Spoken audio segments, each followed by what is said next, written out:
This is Jackets Debrief, a show about the Columbus Blue Jackets, the National Hockey League, and part of the Hockey Podcast Network.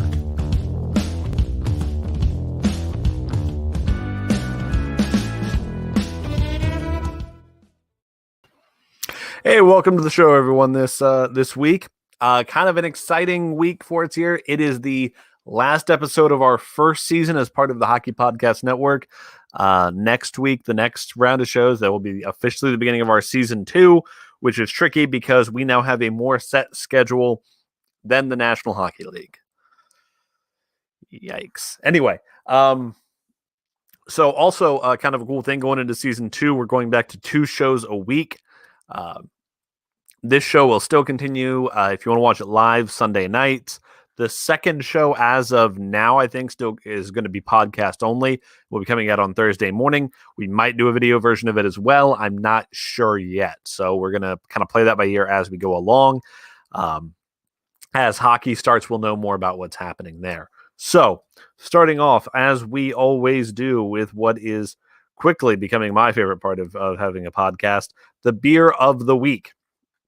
We have got Big Wave Golden Ale. We've got this delightful bottle here. We've got this delightful bottle of it. I am looking forward to drinking this. According to their website,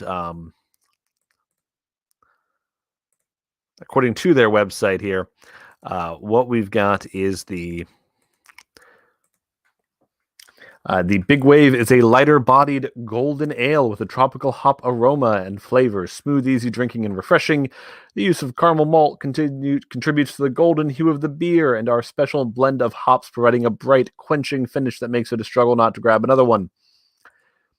Brewer's notes on this guy. He is 4.4% alcohol by volume. Original gravity. I do not know what that means, so that makes me feel silly. I need to look more into how I drink beer, I guess. Hops, Galaxy Citra. So let's see how this guy goes. It's always good to know how it pours, so let's take a look. Let me get things off the screen there, so if you're watching along at home, get a better view of the beer itself.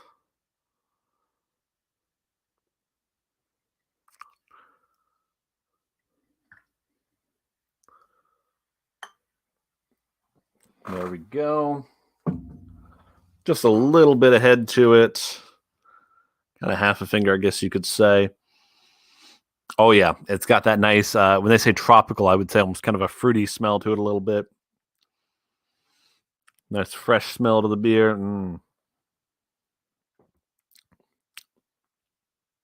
Yeah, that's one of those ones where you can tell the hops are in it, but they do take on that sweet flavor.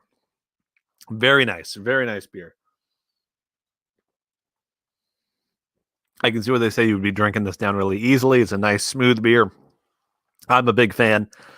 Grabbed this one as I was looking at beers to do for this period of time. It definitely is kind of like a summery beer. Like I can definitely imagine, drinking this when you're sitting out on a boat on the lake or at a beach or poolside or anything like that. I mean, it's a good beer anytime. I'm enjoying it here, but I like it. Now we're going to need it for this week because this has not been the best week for some things. As far as what the league's doing, who knows? We've still got this random. We've still not random, but we've still got this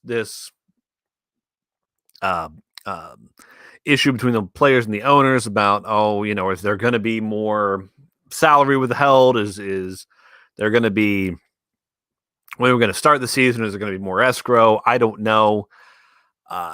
The one thing that I think is true that I've heard so far that I'm really kind of, I would say the reason hockey fans can have a bit of confidence there will be a season, the financial incentives for the league are to play this season because the league really wants to get to the next U.S. television deal, and playing this season is the way that is the only way to get to finish the NBC deal so you can start the new deal the next season. So and with all the other leagues playing, even college basketball playing, and there's going to be some form of a college football national championship, for one of the 4 major leagues to not play would be a terrible look. So I don't see a way the NHL doesn't play this coming year. What will that look like? I don't know. Your guess is as good as mine. Is there going to be a Canadian division? Yes. There's no way there's not going to be an all-Canadian division. That's just what it is. That's just where we're at. So, news of the week.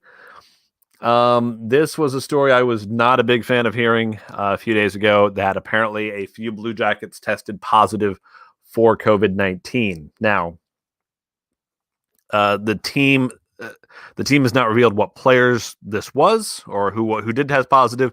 They did say they shut down all facilities, shut down, all the training guys were doing and stuff, which makes total sense. And I get why they're not saying who it was. A big part of that in my mind is, and we kind of discussed this when Austin Matthews' COVID positivity came up over the summer,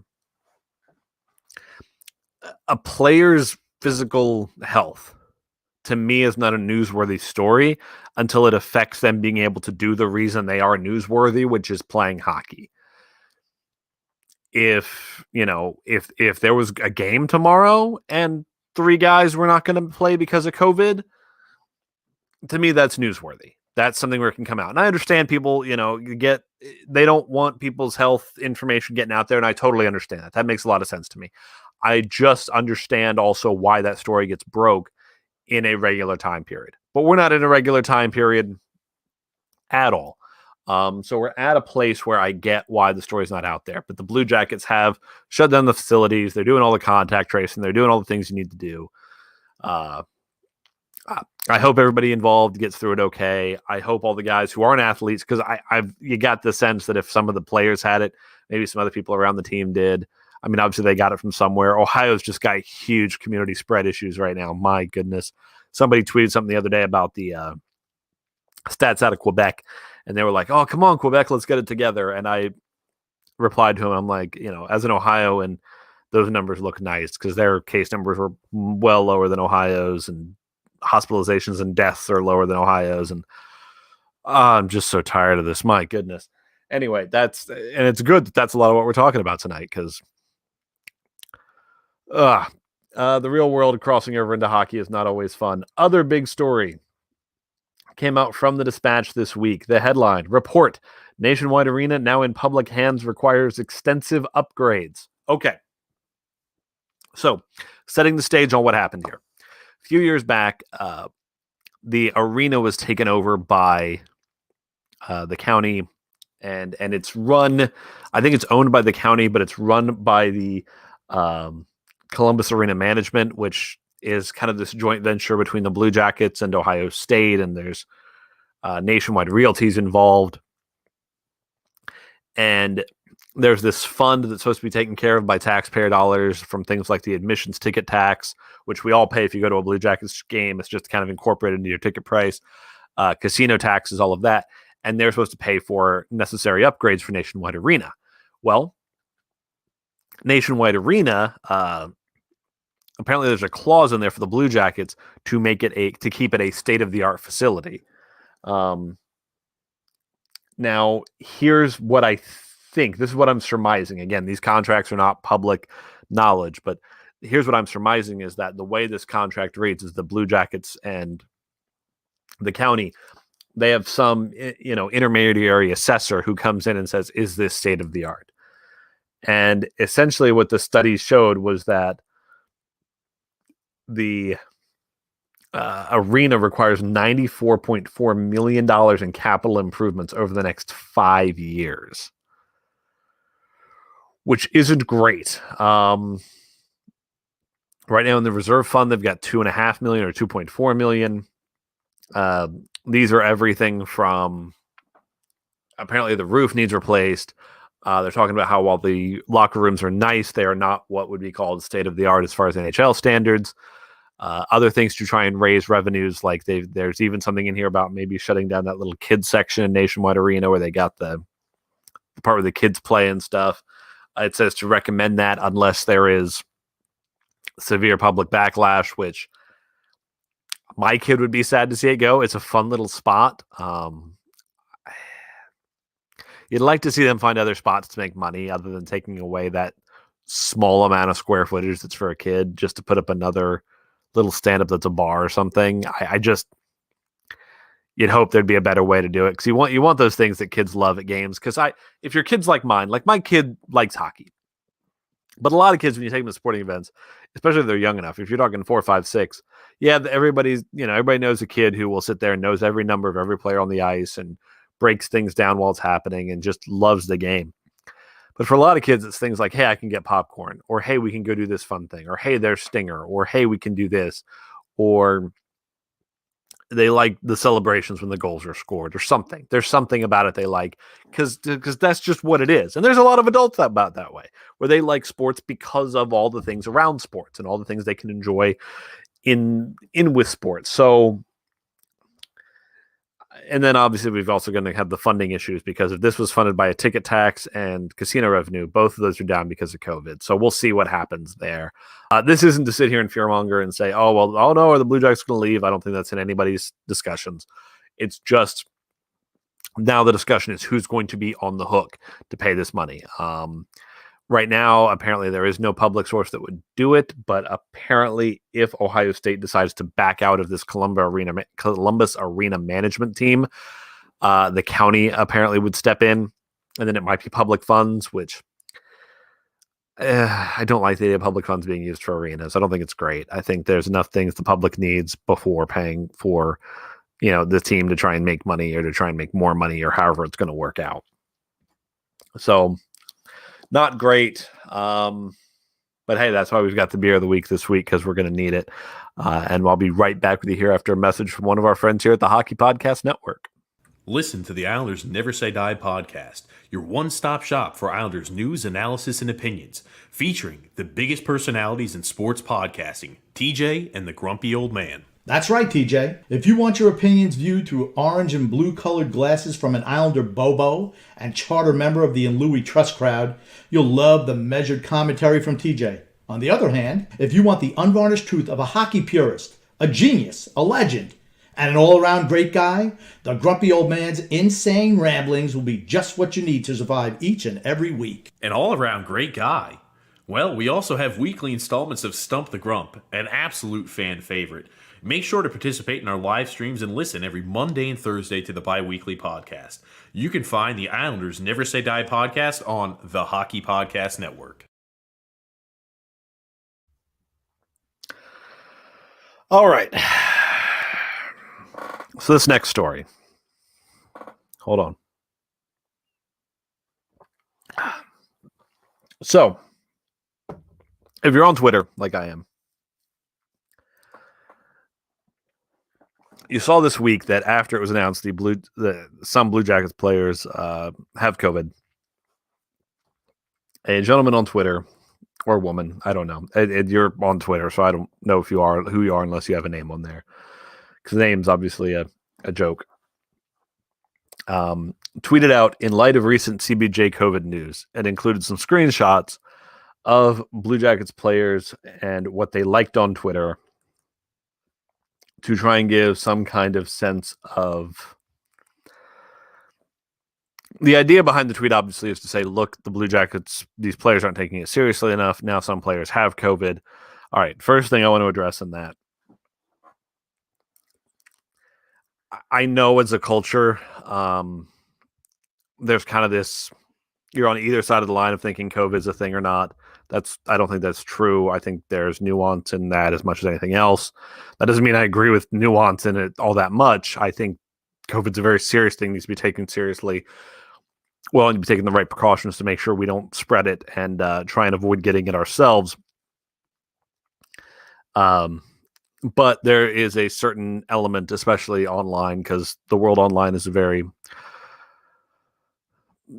can be a very nasty place, where there's this sense of, if someone gets COVID and at any point they said something that doesn't agree with what I said on COVID or what I think on COVID, like, this is their just desserts, which I don't think is a good way of looking at it. Not getting political, but there were a lot of people dancing to that particular beat when the president, when Donald Trump had it, that there was this sense of, oh, he deserves it because of X, Y, and Z, which I don't think is the right thing to do with a disease. I mean, obviously, if you're not taking precautions, you're more likely to get it. But that's not the time to be like, haha, look what happened there. Anyway, I commented on Twitter that evaluating these requires a little more nuance. Some of these tweets, and someone said, "Really?" And I said, "Yeah, just listen to the show because I'm going to address it on here because I really feel like I need to because the tenor with which we talk about a lot of things as a society, I'm not a big fan of. So I want to call things as they are, but that means also allowing that nuance exists." So the first tweet. This is one liked by Mr. Nathan Gerby, which was originally tweeted by somebody named Ezra Levant. I don't know who that is. I thought this was supposed to be a conspiracy theory, but here it is, straight from Trudeau's mouth. The pandemic is the excuse for a great reset of the world led by the UN. All right, of all the tweets I'm going to share, of the 3 tweets we're going to share today that came from this is the one that just outright I say is wrong and a wrong thing to say, to start entertaining and to start talking about. And there's a couple reasons for that. One, it's indicating there's some mass conspiracy. And either the United Nations, early versions of this conspiracy were that the US, that somebody caused COVID to make this happen. More recently, I think, is that they're just trying to utilize the existing pandemic to try and force things to happen a certain way. Let's be real about this. If this were the case, you would see the UN. I mean, disproving it is a bit of a fool's errand, but I mean, it just, too many countries are handling this differently. The UN isn't able to step out there and do anything forceful. I mean, by the nature of what the WHO is, the World Health Organization, they can't force anybody to do anything. They essentially just have to abide with what is being told to them by local authorities. Talking about conspiracy theories as if they're true, especially in things like this, gets dangerous. And this is where, if you start tying the idea of COVID is some mass conspiracy theory that these people are using to try and take power, then you start getting people with the idea of, oh, well, if I don't wear a mask, then that's me being a patriot and standing up against these people. Or if I don't do this, if I ignore their restrictions, then I'm doing this. No, you're just making the world unhealthy for other people. You're making it a more dangerous place until we're to the other side of this, which hopefully is soon, but you're just making it more dangerous. You're not some patriot. You're not some freedom fighter. You're not Mel Gibson in The Patriot rushing with the American flag up a hill. You're just an idiot coughing on people. I mean, that's what it is. So the spreading of the conspiracy theories is bupkis.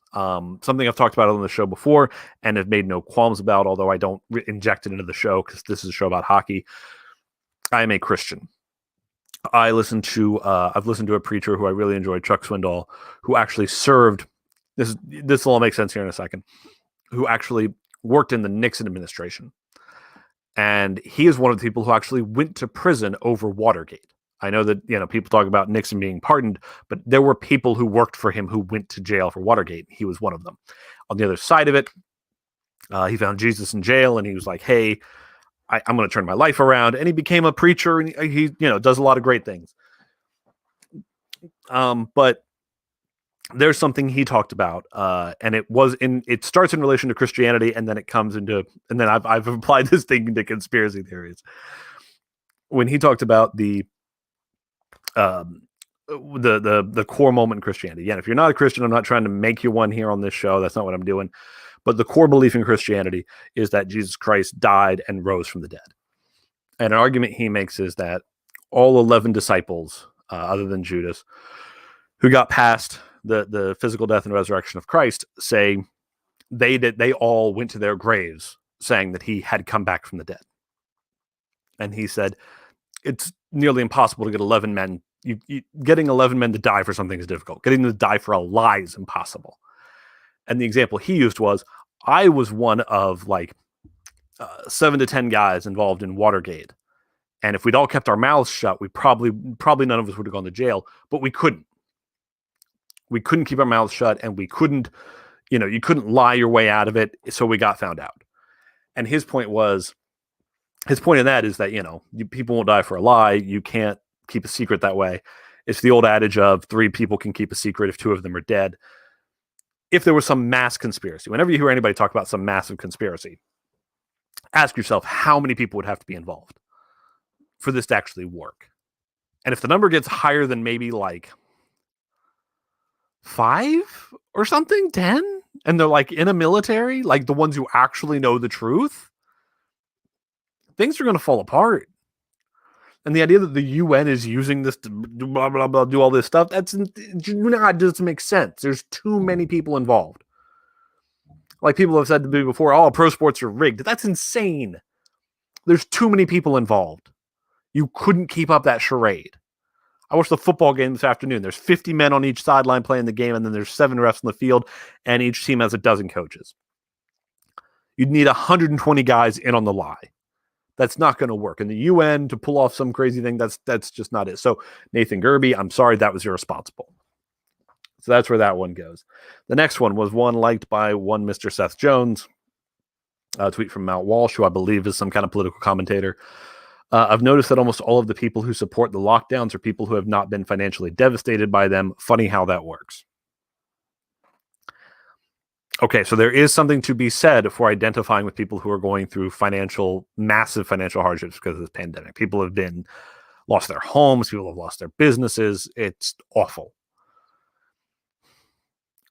Where this tweet gets strange, gets problematic, is the whole insinuation of the people who support the lockdowns aren't financially devastated. Like this is some type of intentionally malicious act, which is what this tweet tends to indicate, that the shutdowns were done to try and hurt businesses, to try and hurt specific people. And that's not helpful. That is not useful in any way. Now it's trying to, I guess it's trying, getting my head around this one's a little harder because again, you feel for people who have been financially devastated by this, and maybe the people I'm talking, maybe you have been, and if you have, I'm sorry. I have been blessed in that I am in a position where I could work from home. I have had minimal financial disruption to my life because of this. As a whole country, we've had a weird situation where there are some people whose whole lives have been thrown upside down and they've lost their homes. And then at the same time, we've had lots of people who have saved tons of money because they're not going out and they're not doing other things. So some people are financially actually better off after this, which is a strange situation that's going to be just issues there. But I just, things like this tweet, they're not indicating, again, that there's some maliciousness behind the other side on this. Like if you don't agree with how someone is handling trying to stop the pandemic, that there's something evil there. The last tweet was one liked by Mr. Zach Wierenski. It is a tweet. Okay, so the original tweet was, and I can't even see all of it, but Ohio reaching a grim milestone. High health leaders across the state are on high alert. I'm breaking down their warnings this morning on Good Day. I think it's Good Day Columbus, a local station here in Columbus that does a morning show. 610 TVN News, a radio station in Columbus, retweeted it with, "Still don't get this. Back at the start of the pandemic, Dr. Amy Acton said there would be 8 to 10,000 new cases per day by May. We're still not even a quarter of that. Can't we be pleased with our efforts rather than constantly be told we're not doing enough?"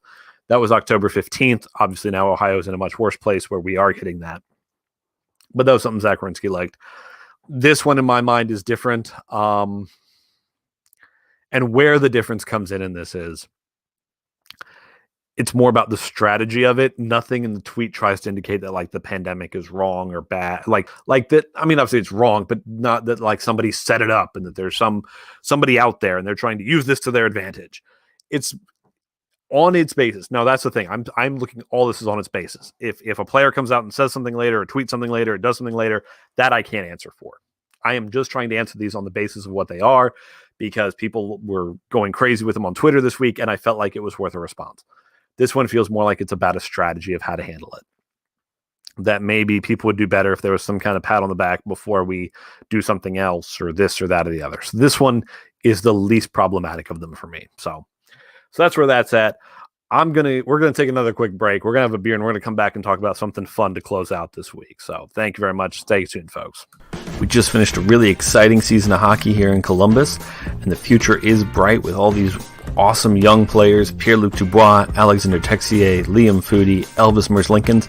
But now you've got a new problem. How do you get jerseys for these guys? Well, we've got you hooked up. CoolHockey.com/THPN. And since CoolHockey.com doesn't outsource jerseys for customization like competitors, they're able to offer the best deals, best quality, and pricing and time on your delivery. So remember, when you need a new jersey, CoolHockey.com/THPN for our exclusive discount there. Remember to use the discount code THPN, CoolHockey.com/THPN. All right.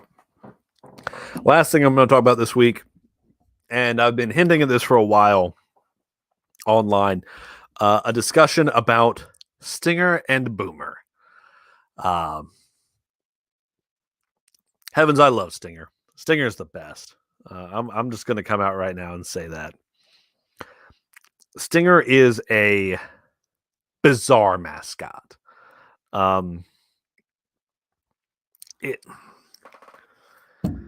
All right, so let me take you back in time, back to the late 90s, when the hockey team in Columbus is an ECHL team known as the Chill. This is a team that played at the Ohio State Fairgrounds in the 5,000-seat arena. That was just old arena. And then in the crazy scheduling for this place, the discussion became, well, we need a new building. And as that got looked into, that's when the NHL came involved. Now, when the Chill were in town, a lot of the people that came were Ohio State college students, other colleges around the area, some families, but they did all sorts of crazy stuff. They did bowling with frozen turkeys. They literally had a fat lady who would sing when games ended. They did a lot of weird stuff. They did a lot of stuff knowing that they had to build out. And it was a great marketing strategy because they built out knowing that not everybody knew the game in Ohio, while at the same time trying to put effort into building the Chillers, which were how you were going to grow the game organically by getting people involved in playing it and enjoying it.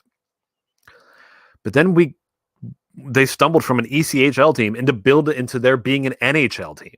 So all of a sudden you go from this little 5,000-seat arena to an 18,000-seat arena in the downtown of what was a growing city in Columbus, still a growing city, the third largest city in Ohio at the time. I think now quickly becoming one of the largest, especially if you look at metro area. And a whole fan base where a large chunk of them never played the game. Didn't really grow up watching the game in the same way that a lot of hockey fans are. Like if you go to Detroit, they tell you stories about Gordie Howe and this and that. If you go to Pittsburgh, they can tell you stories about Lemieux and Yager. In Ohio, we don't know. We didn't know, especially then. We knew football. We knew baseball. We didn't know that sport. We didn't know hockey. We didn't know what we were getting into. Even when they named the team, the Blue Jackets, we were like, oh, okay, what is it? Oh, it's a Civil War thing. I mean, the other idea for a team was justice. I mean, we didn't know what we were getting into there. The mascot, Stinger, you know why he's green? From what I've been able to tell, and this isn't official, but I've seen this in Wikipedia and other places, the reason he's green is that they took a yellow jacket and then mixed the team's color of blue with him to get that green. Is that true? I don't know. It's a goofy story. Maybe it's true. But literally, it's like, hey, we're a Blue Jacket. We are named after Ohio, the fact that Ohio, of any state, sent the most soldiers to the Union Army during the Civil War. And our mascot's a bug. A bug with hockey sticks for eyebrows and red eyes. And he looks kind of like you just made him angry. Like just now, he's like, you're talking about my mother. Like, it's weird, right? But that's why Stinger is perfect for the Blue Jackets. Because when this town got this team, we didn't really know what we had. We weren't sure what we were messing with. We didn't really know what we were watching in hockey. Honestly, to this point, probably a lot of fans still don't. A lot of people who go to the games, love it, have a good time, may not know the game that well, and that's fine. But Blue Jackets fan, we didn't know what we were doing here in Ohio with an NHL team, as can be evidenced by the first 15 years of the franchise's existence. We didn't know what we were doing. So we put this guy out there, but he is that weird essence of, you know what? We're here. We love it.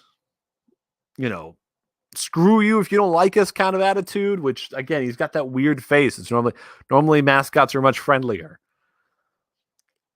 So he's kind of perfect for the Blue Jackets and for our fan base, because for a lot of Blue Jackets fans, this is why they like hockey, is the Blue Jackets. That's what is true for me. I became a hockey fan because of the Blue Jackets. And for me, I think Stinger is perfect for that. I think he's that perfect representation of a fan base and of a city that doesn't know what they're getting into, but it's just like, okay, well, okay, this guy. He's got those weird shoes too that are yellow, which make me think that I don't know, this whole thing, his tail's yellow. It's weird. It is weird. And that's fine. That's good. Then there's Boomer. If you don't know who Boomer is this weird temporary mascot we only had out for about a season. We introduced the third jersey. But it's a cannon with wheels to the side. And a big mustache. It's weird. And he was used in this year's Halloween video, which was quite funny. Now, I like Boomer because Boomer's weird. If I'm the Blue Jackets, if I'm their marketing department, if anybody from the Blue Jackets marketing department listens to this show, you can steal this because it'd be amazing. Reintroduce Boomer, but use him the way the Flyers use Gritty. Don't have him posing with kids. Have him putting pies in people's faces. Have him smashing stuff. Have him be the weird mascot. I mean, one of the rumors is the reason he's no longer around is that Boomer is, if you've got young children in the car, mute for just 5 seconds, starting now.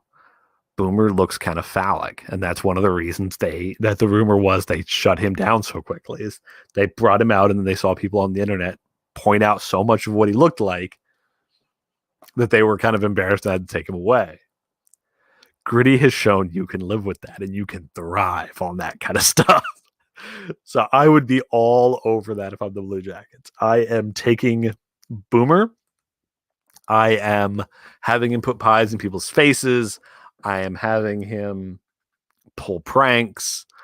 I'm having him appear in videos like he's some kind of weird horror movie monster, like he's Michael or Freddy or something. I'm doing weird stuff with Boomer and having fun with it. That's what I would do. That would be great, wouldn't it? Can you imagine how much fun it would be for there to be this weird Halloween video where, I don't know, you have someone in a like maybe we're playing the Flyers on Halloween. I'm thinking of them because obviously already, but you have someone wearing a Flyers jersey like running and you're like recreating a scene from Halloween and Boomer's got like a knife or something weird. I don't know. I mean, obviously you don't want to gender violence and things, but just be weird with it. Do strange things. Be unnerving. The same way Gritty did that weird thing where he was talking about getting his crystals to center his chakra and all that in a tweet the other week. Anyway, that's our show for this week, folks. My goodness, I hope when I talk to you on Wednesday, I've got some good news about hockey. Our friends over at Habs Nightly, they tweeted something saying they'd heard that we're getting good news, but they couldn't say what it was. So it's more of just, hey, wouldn't this be nice? So I hope that happens. But thank you very much for watching. Thank you for enjoying us through season 1 here and listening in the Hockey Podcast Network. I do appreciate everybody who's been watching. We've been having a good time with it. Again, midweek show, so keep an eye out for that. If you're listening to the podcast, those will drop Thursday morning.